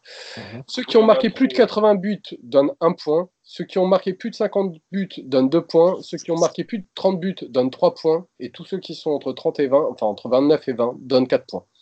À toi de commencer, Basto. Ouais, mais là, on peut chercher à prendre des risques, mais c'est compliqué. Vas-y, je tente Luboya, peut-être qu'il en a mis 20. Compétition confondue dans le championnat? Ah, c'est le championnat. Ah bah non, bah là, il Ah, a c'est pas championnat. C'est Ouais, championnat, Ah, c'est championnat. il l'avait pas dit sinon. Ouais. Bon, alors Basto, t'as le droit de recommencer. Allez, c'est bon. Vas-y. Je sais même pas. Mais non, il est dans les meilleurs. Toko. Toko. Alors putain, attends, faut que je réussisse à le retrouver. Non. Ah, si, tu marques 3 points, Basto. Bien joué. Donc c'est quoi? C'est ceux qui ont marqué le moins de buts ou... Ouais, Non. ceux qui ont marqué entre 20 et... En gros, si tu me cites un joueur qui a marqué entre 20 et 29 buts, tu marques 4 points. Si tu me cites un joueur qui a marqué entre 30 et 49 buts, tu marques 3 points. Entre 50 et 79, tu marques 2 points. Et plus de 80 et plus, tu marques 1 point. Donc après Basto, c'est à Lionel. Patrice Loco. Patrice Loco, ouais, il y est. Alors attends, il est où Loco? Et c'est aussi un 3 points. À toi, Olivier. Combien de buts tu dis au minimum? Au minimum 20. Au moins 20. Au moins 20. Au moins 20 buts. Ouais, Jean-Claude Bras. Hein? Jean-Claude Bras. C'est qui ça? Non, mais arrêtez. Effectivement, 4 points, Olivier. Merci. C'est pas possible. Non, mais des 4 points, t'en as plein. T'en as plein, mec. C'est vrai? Ouais, même si j'aurais des 2 ou des 3, là. Non, mais t'en as plein. Je sais pas. Abasto. Lui, il en a plus. Lui, il en a plus. Lui, il en a plus. Erding. Erding. Alors, Erding, il est où, Erding? Tu marques. Oh, il est à la limite. Basto. 4 points. C'est combien de buts? 30. Il y a un petit bug dans mon algorithme. Donc... T'as 4 points. À toi, Lionel. Laurent Robert. Ah ouais. Laurent Robert, tu marques 3 points, Lionel. À toi, Olivier. Amara Simba. Ah, Simba, je sais pas si... Si, tout à fait, Olivier. 4 points. Je prends un risque, je suis pas sûr qu'il en a mis 20, on va dire Diané. Hein. Amara Diané, pile 20. Yes. Oh là là. À toi, C'est Lionel. grâce à ton Amara, Olivier. Christian. Alors, Christian... Non, mais moi, Christian, non, c'est du 4 points. C'est du 4 points, il en a mis 26. Propre. À toi, Olivier. Je vous fais rêver Fabrice Fiorez. Et oui, Fabrice Fiorez, effectivement. Il a mis 20 buts. Oh là, putain, l'enflure. Et alors, juste un petit état des lieux. Olivier a 29 points, Basto a 22, Lionel a 20. J'ai un tour de moins qu'Olivier. À toi, Basto. Louis Ndoula. Louis Ndoula, il y en a moins, je pense. Je sais même pas si je l'ai vu dans la liste. Attends, je Il doit cherche. en avoir moins. Je cherche Louis Ndoula. Je cherche Louis Ndoula et il n'y a pas Louis Ndoula. À toi, Lionel. Alors, j'ai combien t'as dit? J'ai 20 points. T'as 20 points, ouais. Tu peux abandonner quand tu veux. Hein. Non, t'inquiète. Blaise Matuidi. Devant moi, Lionel. J'ai pas entendu Lionel, excuse-moi. Blaise Matuidi. Blaise Matuidi, il est, oui, il faut juste que je le retrouve. Oh putain. C'est 4 points, ça. Il a pas mis 29 buts. Hein. C'est du 4 points, ça. Attends, il est où? Attends. Ah non, c'est 3 points. Il a mis 33 buts, Basto. Pour te contredire. En Ligue 1 seulement oui, en Ligue 1. Oh oui, mais il est resté 7. À toi, Olivier. Laurent Leroy. Moins. Non, 20 buts. 20 buts, non? Oui, tout à fait. 4 points. Ah, merci. Putain, il a que les 20 buts, quoi. C'est quoi cet escroc? Mais rassure-moi, t'as pas un Wikipédia devant toi. Non, tu rigoles. Ah, ok. À toi, Basso. Ouais, mais moi, je suis perdu là-dessus. Là. Ça y est, je vais avoir des 1 point maintenant. Putain, mais il y en a tellement que tu connais les 4 points. Ouais, mais c'est... Après, c'est... Valdo, mais ça va être du 2. Valdo, ouais, je pense que c'est... Mais non, Valdo, c'est Valdez. Ou c'est un autre joueur? Je sais plus, je suis perdu. Ça me perd ces quiz. Oui, c'est ça. Ben, t'as 4 points. Candido Valdo. Ouais, non. T'as 4 points. Valdo, c'est pas bon. T'as 4 points. Oui, mais c'est bon, c'est le même joueur. T'as 4 points, Valdo. Il a marqué combien de buts, Valdo? 29. D'accord. À toi, Lionel. Deli Valdés. Ah ben oui, bah... oui, j'ai 0. Ah oui, non, pardon. Valdo, il est à moins alors. Ok, bon bah à toi, Olivier. On a un Basto qui est en PLS là. Deli Valdés, c'est combien de buts? Deli Valdés, c'est combien de buts? 4 points, c'est 4 points. Moi, je fais que 4 des points. 0. D'accord. Ouais. Et j'ai pas entendu la réponse d'Olivier du coup. Calderon. Mais oui, mais Olivier, là, il score. Il a tous les derniers. Basto. Vous l'avez dit. Il avait dit oui, mais je crois que c'est du 2 points. Ah non, c'est du 3. Bon. À toi, Lionel. Ronaldinho. Ah oui. Ah, bien Eh joué, oui. bien Eh joué. 4 points, Lionel. Eh oui, Mais il y en a plein d'autres. Hein. à ce point-là. Est-ce que tu connais en 4 points? Ah ouais, vraiment. C'en était un, mais il y en a plein d'autres. C'est à Olivier, pardon. C'est Lionel qui vient de donner la réponse, donc à Olivier. Rabiot. Ah putain, je l'avais, c'est C'est- celui que et j'allais c'est- dire. C'est celui que j'allais dire. C'est celui auquel je pensais, entre autres, quand je te disais il y en a plein, mais il y en a plein d'autres. Ah, mais... Il a marqué combien de buts, Rabiot? À toi, Basto. Non, mais c'est bon, là, je suis en PLS total. Il y en a plein que tu connais. Ouais, mais non, là, c'est que du 2 points ou du 1 point que j'ai, moi. Ouais, non, il y en a. Pardon. Ouais, ça va être 2 points ou 1, ça va être Néné. Ah oui, Néné. Bah ouais, c'est 1 point. C'est du 3 points. C'est Ah, du 3 3 points. Ouais, ouais. C'est 48 buts. À toi, Lionel. Ah, attends, petit point sur les. Où est-ce qu'on en est au niveau des points? Donc, on a Lionel qui a passé Basto. Hein. Donc, Même Olivier, avec mes 3. Olivier Putain, à j'ai fait des coups à 41, zéro. Lionel à 31 et Basto à 28. À toi, Lionel. Ah, Basto, il est en PLS, il va être dernier. C'est affreux, ces quiz. Alors, T'as un but près, t'as 4 points, et là, t'as 19 buts, t'en as 3-0. Daniel Bravo. Ouais, Ah, je sais pas si. Ah oui, si, bien joué, Lionel. Combien 26 buts. 4 points, ça 4 points, ouais. Ah ouais. Putain, je suis loin, là. À toi, Olivier. Julian Draxler. Eh oui, Draxler. Celui que Basto aurait pu penser, mais non. Il a marqué 20 buts. Point. Rabiot, Draxler, enfin, je t'en passe. Il y en avait plein des 4 points que tu connaissais. Donc à Basto maintenant.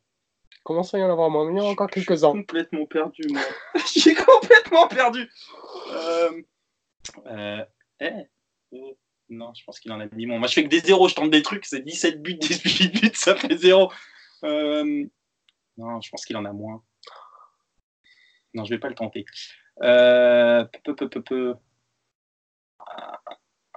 Mais je suis même pas sûr qu'il ait les 3. Ouais, sinon, tu peux tenter Ibrahimovic, hein, si tu veux. Non, non, ça ira.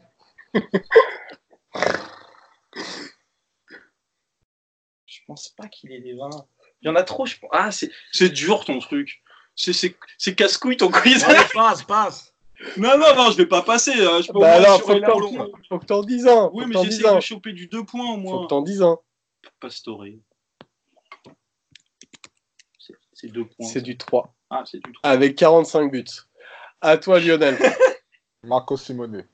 Eh oui, C'est celui que Simone. j'hésite à dire. J'étais pas sûr qu'il était à 20. Mais même, c'est un 3 points, hein, Simone. 3 points. Il a 32 buts, ouais. Ah Il a ouais. 32 buts. Mais il y a d'autres 4 points que vous connaissez. Hein. Ah, clairement. À toi, Olivier. Ronaldinho. Je l'ai dit. Ça a été déjà dit, Ronaldinho, Olivier. Ah, pardon, excusez-moi. Zverev. Ouais, attends, je l'ai dit, là, c'est 0 points pour Olivier. Non, attends. Allez, t'as tellement ton avance, Olivier, que tu peux te permettre cette générosité. Zverev. Daleb. Ouais. C'est trop facile. Non, Daleb, il a marqué plus que ça. Oui, mais j'ai au moins 1 point du coup. Non, Daleb. Je l'ai pas Daleb dans la. Ah oui, si. Mais oui, c'est 1 point, ouais. 98 buts. Eh oui. Et Non, l'autre, Zverev. Daniel Zverev. Non, C'est à Lionel. Lionel dit Zverev. Non, mais il a pas dit Daleb, il avait dit Zverev. Donc je lui laisse Zverev. Zverev et t'en trouves un autre. Qui est-ce que je peux dire Luis Fernandez. Bien joué. C'est du 3 points avec 39 buts, Lionel. Donc du Zverev Oui. pour Olivier. Il a marqué Et au ça moins va 25. chercher dans le 4 points. Eh oui. Moins loin. À toi, Basto. Ginola. 2 ou 3, ça. C'est du 3 points, Basto. À toi, Lionel. Gamero. Eh oui, Gamero, bien joué. C'est du 4 points, Gamero, Oh Lionel. putain, je suis nul. Mais oui, c'est vrai. Il y en a encore 2 que tu peux deviner en 4 points. Donc, petit point sur le comptage. Donc, Olivier à 49 points, Lionel qui rattrape à 45 et Basto loin derrière à 35. Donc, c'est à Ah, je suis Olivier allé maintenant. trop loin, j'ai trop fait de 0. JJ Okocha. Bon, il a marqué beaucoup de buts. Il a dû marquer une vingtaine. Il a 20 buts Oh exactement. non, mais arrête. Parce que je pensais que c'était trop risqué. Fais chier. Moi, je note ceux qui disent 19 et ceux qui disent 20, non. À toi, Basto. Je sais pas, je suis perdu là. Je Je suis HS total dans ce jeu. Vas-y, je vais essayer de trouver des vieux là, des vieux joueurs là, tout pourris. Basto, il est tout rouge. Vous devriez le voir, c'est magique. Quoi. Simba. Simba, il a déjà été dit, je crois. Oui, il a été dit par Olivier. Tu l'as dit, Simba? Oui. Allez, vas-y, Basto, un autre. Bah non, c'était le jeu. J'ai dit. Non, mais là, il commence à en avoir beaucoup. Il va y avoir des redites. On a le droit à une redite qui n'a pas été dit, mais pas deux.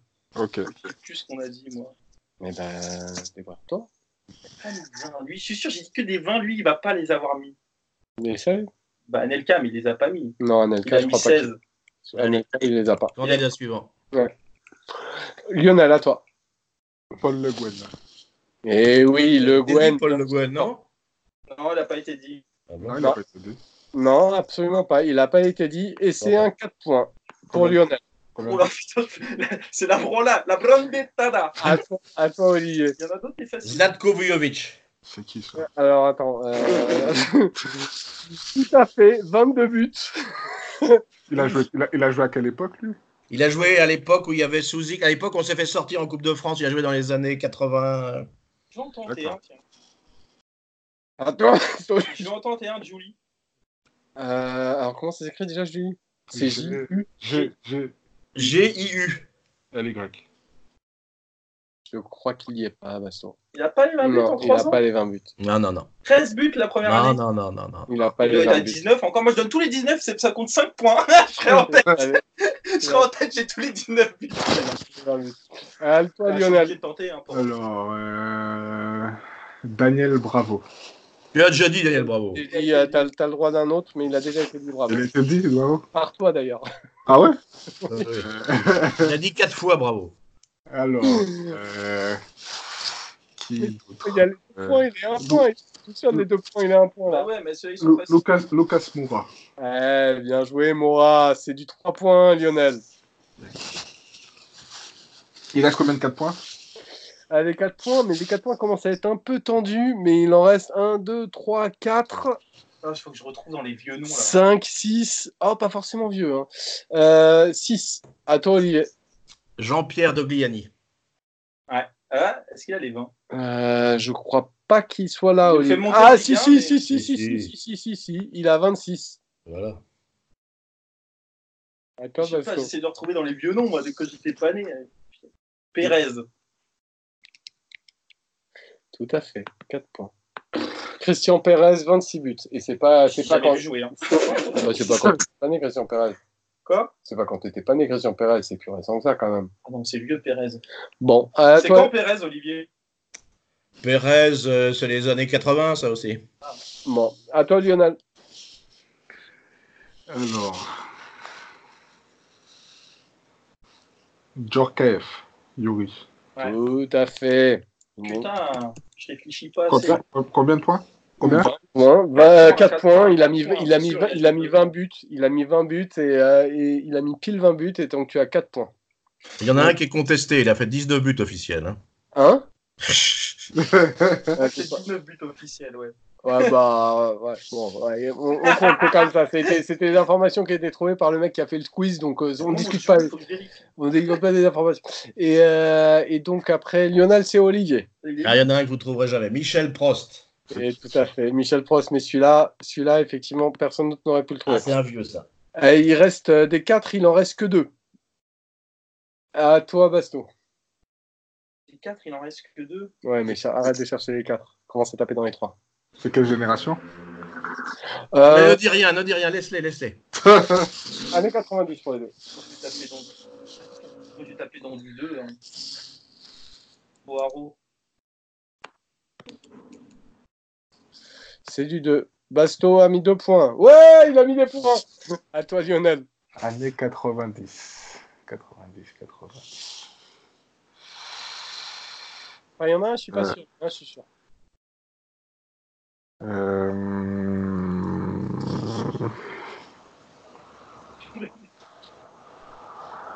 Allez, je tente un. Vincent Guérin. Non, il y en a un, c'est 80. Guérin, bien joué. Vincent Guérin, non? Oui, ouais. Non, il n'est pas dit, Guérin. Je croyais qu'on l'avait dit aussi. Il n'est pas dit, c'était le dernier 4 points trouvable facilement. Non. Et l'autre, par contre, non, c'est pas années 90, my bad. Il reste un 4 points, mais c'est pas années 90. Sinon, il reste plus que des 3 points. Il y en a plus des masses des 3 points. Et par contre, il reste beaucoup de 2 points et beaucoup de 1 point. Tu vas peut-être arrêter ce quiz-là, non? C'est un peu long, là. Bah, on a presque fini, là. Ok. Ah non, il reste plein de 1 point. Ouais, si vous voulez, on peut l'arrêter. Mais Ouais, en même temps, t'as Olivier qui a 65 et Lionel qui a 60. Donc, il y a quand même un petit peu match entre les deux. Ouais, mais tu fais le match sur un autre quiz. Ou t'as que ça? Non, il n'y a plus de quiz après. Ah, Le merde. dernier. Oh merde, c'est quoi ça? Donc, je vais le finir. Michel Ngom. Et voilà, Ouais, le dernier 4 points. Voilà. Eh, il est sur internet! Je l'ai senti chercher. Il n'y a que moi qui peux pas tricher ici d'ailleurs. J'ai porté plainte. Bon, effectivement, on peut. En gros, il y a 9 points d'écart entre Olivier et Lionel et 19 points. Moi, je entre... vais J'ai mis un but à Lyon Touré, 18 points. Et 19 points entre Basto et Lionel. Et des points en jeu, il n'y en a plus des masses. Il reste du 2 là. On peut rester là-dessus. On peut déclarer le Du 2, t'en as plein. Du 2, t'as Oui, du 2, du 1. Lionel, il a cité 2 fois Guérin, 2 fois Le Guen. Non, il a cité 2 fois. Non, Guérin a été cité. Mais t'avais pas Boubacar? Non, on va voir. Non. Bon. Qu'est-ce qui restait? Le 3, c'est. Bah si, Sarr, tu vois, Boubacar Sarr, et tu me dis non, il y est pas. Ah oui, Boubacar Sarr. Allez, mets-moi les 3 points. Allez, hop, je suis tellement loin. Ouais. Après, sinon, il restait Eric en 3 points, il restait Eric Renaud, que je connais pas. Patrice Loco. Non, pas Patrice Loco, Battenet. Ça a été cité, Patrick Loco. Oui, Patrice Loco, je l'ai dit. Ah ouais, non, si, c'est bon. Il y en avait dit qui avait dû marquer aussi. Patrick, Il a dit il y a Louis Ndoula. Ah, il y a Battenet. Il y avait Christian André. Ouais. Et il y avait Neymar en 3 points. Et après, mais Neymar, il fait pas partie du club. Et Néné, il a combien de points? Il a marqué plus que ça, Néné. C'est Basso qui l'a marqué. Donc, le quiz est déclaré terminé et Olivier l'emporte avec 69 points. Lionel, pas trop loin avec 60 points. Et Basto s'est pris une rétamée comme il a du mal à les encaisser avec 44 points. J'essaierai de pas trop vous en vouloir. Et maintenant, je repasse la main à Basto pour conclure le podcast. Attends, je vérifie. Après, j'ai juste un truc à rajouter quand même. C'est qu'on doit faire comme au golf. Vu l'âge d'Olivier, nous mettre un handicap de points d'avance. Ouais, mais ok, d'accord. Non, mais attends, mais là, vraiment, les gars, dès qu'ils perdent, vous êtes le PSG, dès que vous perdez, vous cherchez des excuses. C'est un accident, les gars, c'est un accident. 17 ou 18. Bon, ceci dit, on wrap it up et c'est Basto qui conclut le podcast là. Moi, je conclus sur cette déculottée historique. Riolo, excuse-moi. Bref. On va conclure il est, et sans déconner, juste physiquement, Basto est tout rouge. Tu peux nous faire un quiz où les autres autres peuvent ne pas tricher, puisque je suis le seul qui n'est pas le droit, vu que je te montre mon écran où il n'y a rien. Les autres peuvent chercher sur Internet. Je trouve ça assez scandaleux. Juste pour que vous sachiez, Basto est rouge violacé. C'est la glorieuse incertitude du sport. C'est la couleur du Basto. Avant de conclure, en toute bonne foi, le prochain quiz, on le fera quand je serai tout seul chez moi et que j'aurai droit à Wikipédia. Puisqu'on ne peut pas vérifier ce que font les autres. Bref, nouvelle déculottée. Moi, je pensais que tu allais faire un petit quiz sur les Coupes de France, les défaites. Il est vénère, il fait pas semblant. Un petit truc dans l'actualité que tu aurais pu faire. Il fait pas semblant, je vous jure. Un petit truc dans l'actualité. On a perdu une coupe, tu aurais pu faire les finales de coupe. C'est pour te donner un petit peu d'idée. Le nombre de paris qu'il aura perdu cette année, c'est effrayant. Là, c'est pas des paris, c'est un quiz, c'est différent. C'est une bière quand même. Hein. Ah, c'est une bière. Je te la donnerai avec grande joie. Ou un verre de vin, comme tu préfères, ou un whisky, si tu préfères, mon petit Olivier. Mais effectivement, Arsenal n'est pas près d'être 3. On conclut donc sur cette déculottée. Un petit pronostic pour le match que vous allez tous regarder demain à 19h. Montpellier PSG, évidemment. Un pronostic, 2-1 pour Paris. Olivier. Ben là, j'ai du mal à faire un pronostic dans l'état où on est. Je dirais match nul. Un partout. Lionel. Il faut compléter la liste, donc moi je dirais une défaite du Paris Saint-Germain, 3-1. Moi, je vais dire match entre Tottenham et l'Ajax. On se retrouvera pour un podcast peut-être à la fin de la saison pour faire un bilan complet sur ligne par ligne. Quels joueurs ont été satisfaisants, quels joueurs ont été à ma hauteur de moi ou dans le quiz ce soir, c'est-à-dire Choupo-Moting. Il y a Dagba et Marquinhos, je crois, qui ont été bien, cette saison. Je crois. On était pas mal celle-là.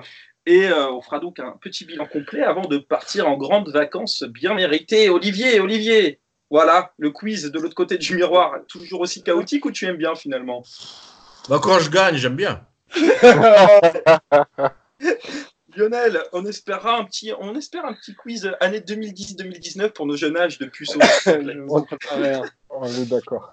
Et Darius, merci pour cette nouvelle préparation de quiz et à la prochaine. Ben, merci pour la préparation Et du podcast et à la prochaine. Les auditeurs, on espère que c'était un petit peu audible quand même. Est-ce qu'il reste des auditeurs? C'est la question. C'est la question qu'on se Tu pose. verras que sur le Twitter, il risque d'y avoir des réactions sur le quiz. Tu vas pas On pourra comprendre, mais il y aura proposer, des on pourra réactions proposer sur un le podcast spécial quiz de 2 heures. On verra le nombre de vues. quiz. Non, je le prépare pas moi. On regardera le nombre de vues d'ailleurs avant le quiz et Bon. après le quiz. Mais on va rester là. Et bonne soirée à vous tous. Salut à tout le monde. Salut. À la prochaine.